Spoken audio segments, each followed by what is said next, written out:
ದುಬೈನಿಂದ 191 ಪ್ರಯಾಣಿಕರನ್ನ ಹೊತ್ತು ಕೇರಳ ತಲುಪಿದ ಏರ್ ಇಂಡಿಯಾ ವಿಮಾನ ಕೋಳಿಕೊಕ್ಕಡ್ ವಿಮಾನ ನಿಲ್ದಾಣ ರನ್ವೇಲಿ ಸ್ಕಿಡ್ ಆಗಿದ್ದು ಅಪ್ಪಳಿಸಿದ ರಭಸಕ್ಕೆ 2 ಭಾಗವಾಗಿದೆ.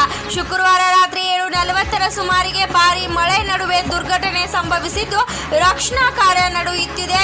ವಿಮಾನ ಸಂಖ್ಯೆ 9-13-44 ಆಗಿದ್ದು ಸಾರ್ವಜನಿಕವಾಗಿ ಲಭ್ಯವಾದ ಘಟನಾವಳಿಯ ಮೊದಲ ದೃಶ್ಯಗಳಲ್ಲಿ ವಿಮಾನವು 2 ತುಂಡಾಗಿದ್ದು ಒಂದೆಡೆ ಅದರ ಅವಶೇಷಗಳು ರನ್ವೇ ಮತ್ತು ಅದರ ಆಚೆಗೆ ಹರಡಿಕೊಂಡಿವೆ. ಘಟನಾ ಸ್ಥಳದಲ್ಲಿ ರಕ್ಷಣಾ ಸಿಬ್ಬಂದಿ, ಪೊಲೀಸರು ಹಾಗೂ ಆಂಬ್ಯುಲೆನ್ಸ್ಗಳು ಬೀಡು ಬಿಟ್ಟಿವೆ.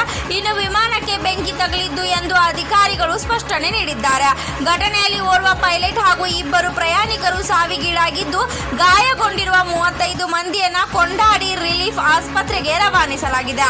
ವಿಮಾನದಲ್ಲಿ 174 ಪ್ರಯಾಣಿಕರು, 10 ಶಿಶುಗಳು, 2 ಪೈಲಟ್ಸ್ ಮತ್ತು 5 ಕ್ಯಾಬಿನ್ ಸಿಬ್ಬಂದಿ ಇದ್ದರೂ ವಿಮಾನ ವಿಭಾಗವಾಗಿರುವ ದೃಶ್ಯಗಳು ಕಂಡು ಬಂದಿದ್ದು ಹೀಗೆ. ಮೃತ ಪೈಲಟ್ ಅನ್ನ ಕ್ಯಾಪ್ಟನ್ ದೀಪಕ್ ವಸಂತ್ ಸಂತೆ ಎಂದು ಗುರುತಿಸಲಾಗಿದೆ. ಅವಘಡದಲ್ಲಿ ಕೋ ಪೈಲಟ್ ಗಂಭೀರ ಗಾಯಗೊಂಡಿದ್ದಾರೆ. ವಿಮಾನ 7:38ಕ್ಕೆ ಲ್ಯಾಂಡಿಂಗ್ ಆಗಬೇಕಿತ್ತು, ಆದರೆ ನಿಯಂತ್ರಣ ತಪ್ಪಿ 30 ಅಡಿ ಕೆಳಗೆ ಬಿದ್ದಿದೆ. ಇದರಿಂದ ವಿಮಾನ 2 ಭಾಗವಾಗಿದೆ. ಪೈಲಟರ್ಗೆ ಸ್ಪಷ್ಟವಾಗಿ ಕಾಣದೆ ಅಪಘಾತ ಸಂಭವಿಸಿದೆ ಎಂದು ತಿಳಿದು ಬಂದಿದೆ.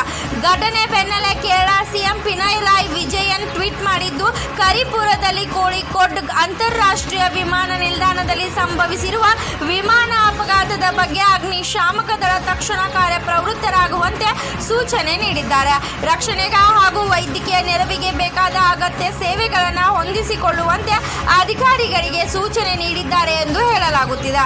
ಕೇರಳಕ್ಕೆ ಈ ದಿನ ಕರಾಳ ಶುಕ್ರವಾರವಾಗಿದ್ದು ಭಾರೀ ಮಳೆಯಿಂದ ಇದು ಹಲವೆಡೆ ಸಂಭವಿಸಿದ ಭೂಕುಸಿತದಿಂದಾಗಿ ಸುಮಾರು 15 ಮಂದಿ ಬಲಿಯಾಗಿದ್ದಾರೆ. ಇದರ ಬೆನ್ನಲ್ಲೇ ವಿಮಾನ ದುರಂತ ನಡೆದಿರುವುದು ಆತಂಕಕ್ಕೆ ಕಾರಣವಾಗಿದೆ. Bureau report, Bharat Vaibhav news, Thiruvananthapuram.